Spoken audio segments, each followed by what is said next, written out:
Good morning students. आज जो है हम ये मिसलेनियस एक्सरसाइज स्टार्ट करने जा रहे हैं। ठीक है, तो इसकी जो है आपकी मिसलेनियस एक्सरसाइज इंपॉर्टेंट एक्सरसाइज है, वेरी इंपॉर्टेंट एक्सरसाइज है, क्योंकि इसी में से ही मिसलेनियस एक्सरसाइज से ही बेस्ड आपके क्वेश्चन जो है एग्जाम में आए हैं। ठीक है, लास्ट ईयर जो है आपका लास्ट अभी 2020 में आपके 18th क्वेश्चन आया है। ठीक है, इसका जो 18th क्वेश्चन है हमारे मिसलेनियस का, वो क्वेश्चन आपके 2020 में आया। अगर किसी के पास पेपर हो तो आप एक बार चेक कर लेना उसमें से। ठीक है ना, 18th क्वेश्चन आया और इससे पहले वाले एग्जाम में 19 में जो है इसमें से ये 20th वाला एक क्वेश्चन आया है। ठीक है, तो इसके मिसलेनियस के जो है क्वेश्चन इंपॉर्टेंट क्वेश्चन है और भी कई सारे क्वेश्चन है, जैसे 10th और 11th क्वेश्चन जो है इसका वो भी आपके एग्जाम में आए हुए क्वेश्चन है। ठीक है, 2 मार्क्स में। तो मोस्ट प्रोबेबली इसमें से इस चैप्टर में से आपका 6 मार्क्स का क्वेश्चन आएगा। फिर भी हो सकता है लास्ट ईयर अभी जैसे ही इस बार जो है 4 मार्क्स का क्वेश्चन आया था, तो कम का भी आ सकता है और 6 मार्क्स का भी आ सकता है। तो हमें हर तरह से प्रिपेयर रहना है। तो उसके लिए आप देखो, स्टार्ट करते हैं first question. Show that the line joining the origin to the point 2 1 1 is perpendicular to the line determined by the point this and this. तो वो सीधा सा है कि दोनों के डायरेक्शन रेशियो निकालो दोनों लाइन के और उनमें परपेंडिकुलर होने की कंडीशन अप्लाई करके देख लो। अगर परपेंडिकुलर 0 आ जाता है तो परपेंडिकुलर है। ठीक है, कैसे करोगे आप देखो, क्वेश्चन नंबर फर्स्ट सीधा लिखोगे, direction ratios of the line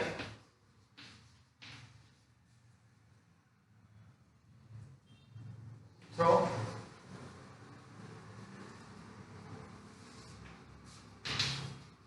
origin and 2 1 1।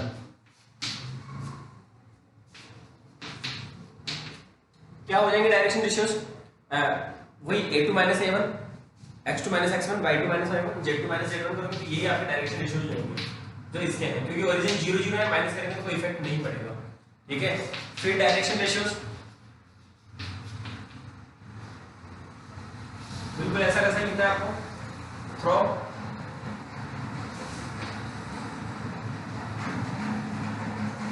और कौन से पॉइंट है हमारे पास 3 5 -1 एंड 4 3 -1। ये आपके पॉइंट्स हैं, इन दोनों से पास होने वाले लाइन के डायरेक्शन रेशियोज क्या हो जाएंगे? देखो 4 -1 3 1 -2 -1 आपको 0। ठीक है, अब एक कंडीशन अप्लाई करके देखते हैं। Now a1 a2 plus b1 b2 plus c1 c2 equals to multiply करो 2 into 1 plus 1 into -2 plus 1 into 0। तो ये है आपके पास 2 -2 that is 0। implies that both are perpendicular। implies that क्या लिखोगे इसका मतलब? implies that both the lines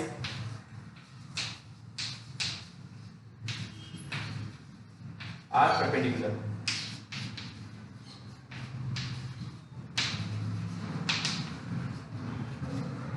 clear है? तो ये आप ये आपका क्वेश्चन हो गया फर्स्ट। सेकंड क्वेश्चन में भी ये बोल रहा है कि भाई इन दोनों के परपेंडिकुलर, हमने क्रॉस प्रोडक्ट में सीखा था दो लाइन अगर है उनके दोनों के परपेंडिकुलर लाइन अगर निकालें तो उनको क्रॉस प्रोडक्ट कर देते हैं। तो ये जो दोनों लाइन है L1 M1 और N1 वाली और L2 M2 और N2 वाली, इन दोनों के आप क्या करोगे? क्रॉस प्रोडक्ट करोगे। क्रॉस प्रोडक्ट से जो डायरेक्शन रेशियो जाएंगे वो यही आएंगे डेफिनेटली। तो ये डायरेक्शन रेशियो जाएंगे, क्लियर है, परपेंडिकुलर आएंगे। थर्ड लाइन है, थर्ड क्वेश्चन है, find the angle between the lines whose direction ratios are ABC and B minus C, C minus A and A minus B। ठीक है, तो इनका एंगल फाइंड आउट करना है। एंगल फाइंड आउट करने का क्या फॉर्मूला है हमारे पास? cos थीटा इक्वल्स टू, तो देखो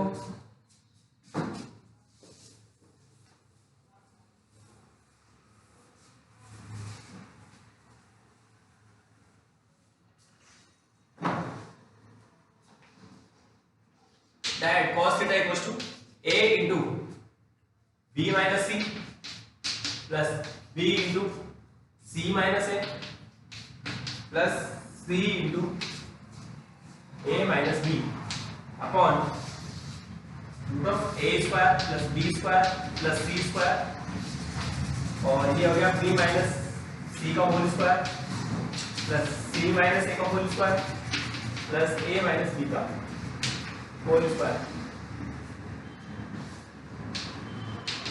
ठीक है, तो ये एंगल हमें फाइंड करना है, तो इसको सॉल्व करने से तो कोई मतलब नहीं निकलेगा।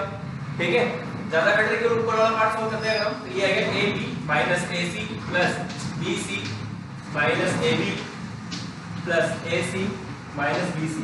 तो देखो आप यहाँ से ये ac कैंसिल, ab और ये ab कैंसिल, bc और bc कैंसिल, और अपॉन वाला पार्ट तो एज इट इज वही रहेगा जो ये अपॉन में है।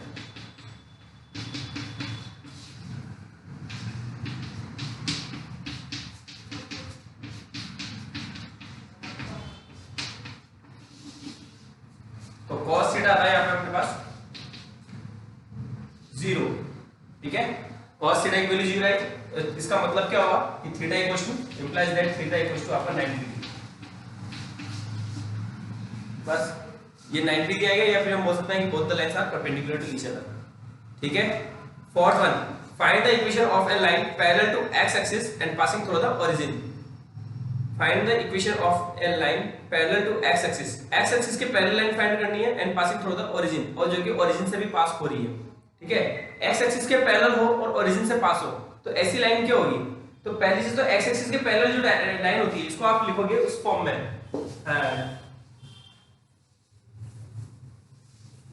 इसका सीधा सीधा आंसर हो जाएगा। आपको इसको इंटरसेप्ट फॉर्म में लिखना है, और जो x एक्सिस के पैरेलल होगी उसका ओनली आपका x इंटरसेप्ट होगा, बाकी दोनों इंटरसेप्ट y इंटरसेप्ट और z इंटरसेप्ट क्या होंगे? 0 होंगे। ठीक है, तो इसकी लाइन इक्वेशन हो जाएगी आपकी x upon 1 equal to y upon 0 equal to z upon 0। बस डायरेक्ट आंसर लिखना है और कुछ भी नहीं लिखना, आपको डायरेक्ट आंसर लिखना है। ठीक है, fifth one sorry, if the coordinates of the point a b c d are this and this respectively, find the angle between the lines ab and cd। बिल्कुल जैसे अभी हमने निकाला ये एंगल का formula, a1 a2 plus b1 b2 plus c1 c2 upon root of a1 square plus b1 square plus c1 square and root of a2 square plus b2 square plus c2 square. Clear है? तो आप पहले ab निकालोगे, ab के direction ratios निकालोगे only. ठीक है ना, आपको पूरा सॉल्व करने की जरूरत नहीं है, आप ओनली AB के डायरेक्शन रेशियोज निकालोगे, CD के डायरेक्शन रेशियोज निकालोगे और एंगल का फॉर्मूला अप्लाई कर लोगे cos थीटा का। ठीक है, आपको खुद को करना ही है। Sixth question, if the lines this are perpendicular find the value of k। दोनों लाइन आपस में परपेंडिकुलर है। सिक्स्थ क्वेश्चन बोल रहा है आपका कि ये दोनों लाइन आपस में परपेंडिकुलर है, तो इनके k की वैल्यू आपको फाइंड करनी है। परपेंडिकुलर है इसका मतलब क्या होगा? a1 a2 b1 b2 c1 c2 0 होगा, वहां से आपको k की वैल्यू मिल जाएगी। मेरे ख्याल से कर सकते हो इनको। ठीक है ना, फिर भी अगर किसी को प्रॉब्लम आती है तो आप मुझसे मैसेज करके कॉल करके आप पूछ सकते हो। क्लियर है? तो क्योंकि वो सीधे सीधे क्वेश्चन आ रहे हैं स्टार्टिंग में, अभी हमारे को टाइम लगेगा बाद वाले क्वेश्चंस में। ठीक है, इसलिए आप ये स्टार्टिंग वाले क्वेश्चन आप खुद ही करोगे। वैसे भी ये मिसलेनियस एक्सरसाइज चल रही है, मिसलेनियस एक्सरसाइज में ज्यादातर क्वेश्चन आपको खुद को करने होते हैं। 7, find the vector equation of the line passing through 1 2 3 and perpendicular to the plane this. इस पर हां, यहां से आपका देखो क्वेश्चन अच्छा क्वेश्चन नहीं है। इस प्लेन के परपेंडिकुलर कोई लाइन है तो उसके डायरेक्शन रेशियोज क्या होंगे? जो इसकी नॉर्मल के डायरेक्शन रेशियोज है, जैसे ये प्लेन है, इसके परपेंडिकुलर जो है वो अब इसी की नॉर्मल है। नॉर्मल और परपेंडिकुलर कोई लाइन होगी तो वो दोनों आपस में क्या होगी? पैरेलल होगी, और पैरेलल होगी तो उसके डायरेक्शन रेशियोज जो है वही होंगे। पॉइंट आपको दे रखा है और वेक्टर इक्वेशन लिखनी है, तो आप लिखोगे सीधा सीधा सा 7 का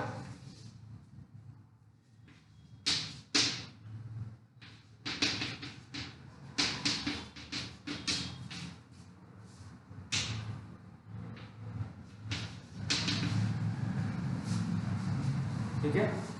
तो देखो इसका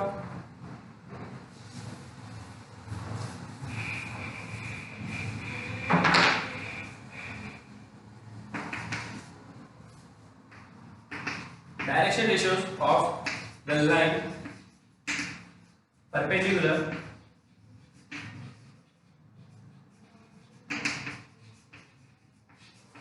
टू प्लेन फर्स्ट आर क्या हो जाएंगे? 1 2 -5। जो इसकी नॉर्मल के डायरेक्शन रेशियोज है वही इसकी परपेंडिकुलर लाइन के डायरेक्शन रेशियोज होंगे, और पॉइंट दे रखा है तो सीधे सीधा equation of the line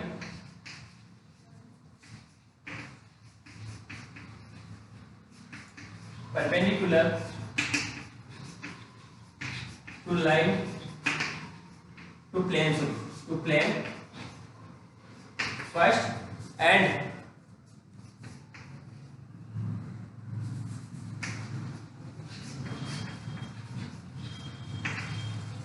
passing through point क्या है हमारा, पॉइंट है आपका यहाँ पे 1 2 3, ठीक है। इस क्या हो जाएगी, देखो वेक्टर इक्वेशन किस तरह होती है, r इक्वल्स टू, लाइन की बात चल रही है, प्लेन की बात नहीं चल रही है, लाइन की बात चल रही है, तो i plus 2j plus 3k equals two plus lambda, और ये आपका i plus 2j minus 5k, that's your answer. यही आपका आंसर है, ठीक है। हमें पॉइंट चाहिए और एक उसके डायरेक्शन रेशियो चाहिए उसके लाइन के, तो लाइन के डायरेक्शन रेशियो ये मिल गए और आपको पॉइंट मिल गया, तो आपकी लाइन की इक्वेशन आ गई। Eight question find the equation of the plane passing through ABC and parallel to the plane this.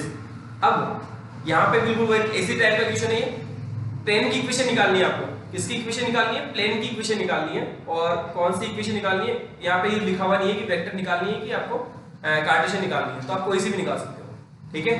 तो इस पे पॉइंट दे रखा है आपको और इसके पैरेलल है, इसके पैरेलल है, इस प्लेन के पैरेलल है, इसका मतलब जो इसकी नॉर्मल है वही नॉर्मल उसकी होगी, क्लियर है। तो नॉर्मल तो दोनों की सेम होगी, i प्लस जे प्लस के।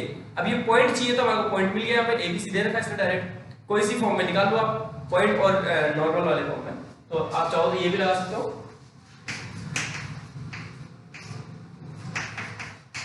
इक्वल टू 0, ये तो हो गया आपका इसका वेक्टर फॉर्म, और नॉर्मल वेक्टर फॉर्म और कार्टेशियन फॉर्म क्या होता है, यहाँ पॉइंट लिख दोगे आप ABC, a के साथ ai plus bj plus ck, ठीक है। और नॉर्मल आपकी वही होगी i plus j plus k, clear है। तो आप वेक्टर इक्वेशन ही इसकी फाइंड आउट कर लेंगे, चाहो तो इसकी कार्टेशियन इक्वेशन भी फाइंड आउट कर सकते हो। Find the shortest distance between the lines this and this. दो लाइन के बीच की शॉर्टेस्ट डिस्टेंस, तो दो लाइन के बीच की शॉर्टेस्ट डिस्टेंस का फॉर्मूला है हमारे पास, तो वो फॉर्मूला अप्लाई करना है दो स्क्यू लाइंस का। ये स्क्यू लाइंस हैं क्योंकि पैरेलल नहीं है ये, दो स्क्यू लाइंस के बीच की डिस्टेंस का फॉर्मूला है हमारे पास, तो वो फॉर्मूला अप्लाई करो और सीधा सीधा आपको यहाँ पे सोल्व करना है, डिस्टेंस निकालनी है, ठीक है। ये आप खुद ही करोगे। क्या है फॉर्मूला आपका, फॉर्मूला क्या है दो स्क्यू लाइंस के बीच का। क्वेश्चन बहुत सीधा है, बिल्कुल डायरेक्ट क्वेश्चन है। तो b1 cross b2 dot a2 minus a1 upon b1 cross b2 का मैग्नीट्यूड, ये आएगी आपकी distance between two skew lines. b1 और b2 क्या है हमारी, जो इसकी जो डायरेक्शन है, यानी कि ये आपका i minus 2j plus 2k, वो तो आपकी b1 और b2 है आपकी 3i minus 2j minus 2k। तो सीधा सीधा आपको डिस्टेंस का फॉर्मूला अप्लाई करना है, क्लियर है। हाँ, अब देखो आपका ये 10th 11th और 12th क्वेश्चन, तीनों क्वेश्चन एक जैसे क्वेश्चन है, ठीक है। इसमें से मैं आपको कोई सा 10th क्वेश्चन देख लेते हैं अपन। Find the coordinates of the point where the line through 516 and 341 crosses the YZ plane.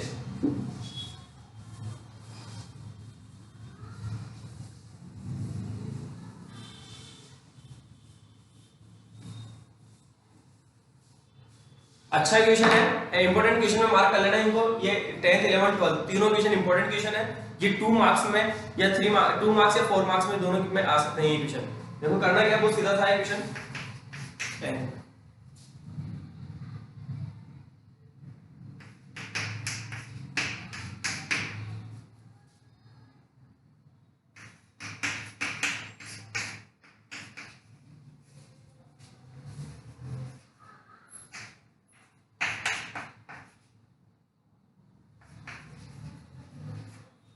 देखो ये आपका क्वेश्चन है कि ये दो पॉइंट है, इनसे पास होने वाली जो लाइन है वो YZ प्लेन को क्रॉस कर रही है। YZ प्लेन को जो है वो किस रेशियो में जो है उस पॉइंट के कोऑर्डिनेट्स निकालने हैं। YZ प्लेन जो है इन दोनों लाइन को ज्वाइन करने वाली जो लाइन, इन दोनों पॉइंट को ज्वाइन करने वाली जो लाइन है उसको YZ प्लेन पर वो पॉइंट हमें निकालना है कि YZ प्लेन जिस पॉइंट पे इसको कट कर रहा है इस लाइन को, वो पॉइंट हमें निकालना है। तो देखो सपोज करो कि ये दो पॉइंट है, इनको ज्वाइन करने वाली लाइन है, इसको बीच में से एक कोई भी वाईजेड प्लेन इसको कट कर रहा है, ठीक है। तो वो जो पॉइंट होगा वो पॉइंट आपके वाईजेड प्लेन में भी होगा और इस लाइन में भी होगा, क्लियर। अब वाईजेड प्लेन पे कोई पॉइंट होगा तो इसके कोऑर्डिनेट किस टाइप के होते हैं, हमें पता है कि वाईजेड प्लेन में जो पॉइंट होता है उसका कोऑर्डिनेट होता है 0 a b टाइप, यानी कि इसका x कोऑर्डिनेट जो है 0 रहेगा, ठीक है। x कोऑर्डिनेट क्या होगा 0 होगा। तो हम क्या करेंगे, इन दोनों पॉइंट को ज्वाइन करने वाली लाइन को लैम्डा रेशियो 1 में डिवाइड करने वाले पॉइंट के कोऑर्डिनेट्स निकालेंगे और उसका x कोऑर्डिनेट क्या करेंगे हम 0 के इक्वल करेंगे, वहां से आपको लैम्डा की वैल्यू मिल जाएगी, वहीं से आपको पॉइंट मिल जाएगा। देखो कैसे करना है, let yz plane divides the line in k ratio 1, k ratio 1 ले लेते हैं, ठीक है। तो k ratio 1 में डिवाइड करने वाले point coordinates, coordinate of the point,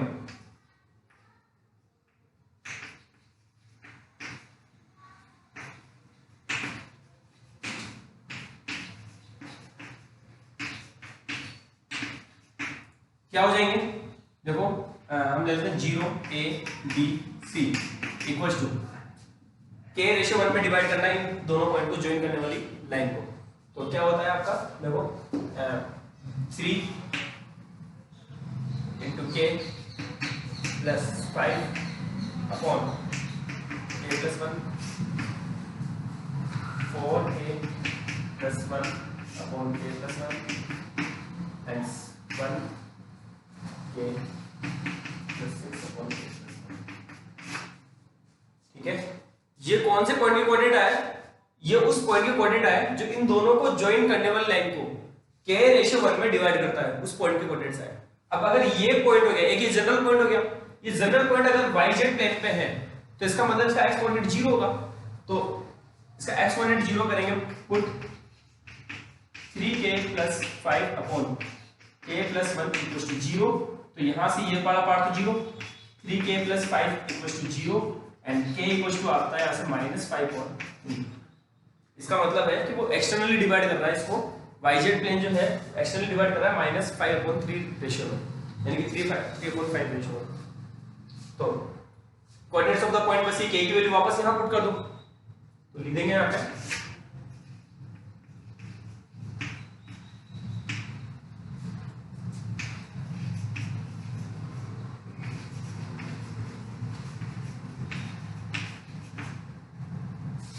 k की वैल्यू रखेंगे यहाँ पे, यहाँ तो आपका 0 हो जाएगा ये वाला पार्ट, तो ये हो गया आपका 0, यहाँ होगा 4 into -5/3 plus 1 upon -5/3 plus 1, -5/3 plus 6 upon -5/3 plus 1,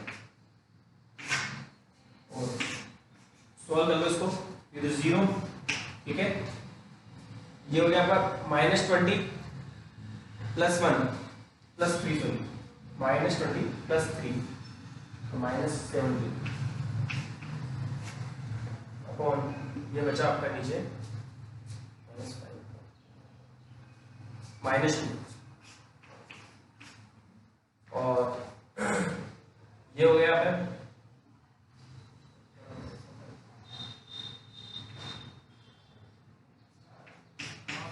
-13 upon -2 plus का 13 implies that ये पॉइंट आ गया इक्वल्स टू 0, 17/2 एंड -13/2। ये आपका वो पॉइंट आ गया जो कि yz प्लेन में है और इसको इस yz प्लेन में भी है और इसको इस कोऑर्डिनेट पे डिवाइड करना है, क्लियर है। इसी तरह से आप सेम zx प्लेन में, तो zx प्लेन के लिए क्या हो जाएगा, y कोऑर्डिनेट को 0 करोगे, उसमें क्या करोगे 11th में y कोऑर्डिनेट को 0 करोगे। फिर 12th वाला क्या बोल रहा है, 12th वाले में सेम यहां तक आपको क्या करना, आपको यहां तक तो आपको करना ही है, ठीक है। अब आगे क्या करेंगे इसमें, ये इसके लिए 12th में ये बोल रहा है कि प्रोसेस द प्लेन दिस, वो प्लेन की इक्वेशन दे रखी है, तो इस प्लेन में रख दोगे आप, इस पूरे पॉइंट को किस पे रखोगे, इस प्लेन में रखोगे, x 2x + y + z = 7 में। तो वहां x की वैल्यू भी ये रखोगे, y की वैल्यू ये रखोगे और z की वैल्यू ये रखोगे। अकॉर्डिंग उस क्वेश्चन में जो भी वैल्यू आएगी इस तरह से के फॉर्म में, वो वैल्यू को आप उसमें प्लेन में रखोगे, वहां से आपको सोल्व करोगे पूरे को तो के की वैल्यू मिल जाएगी।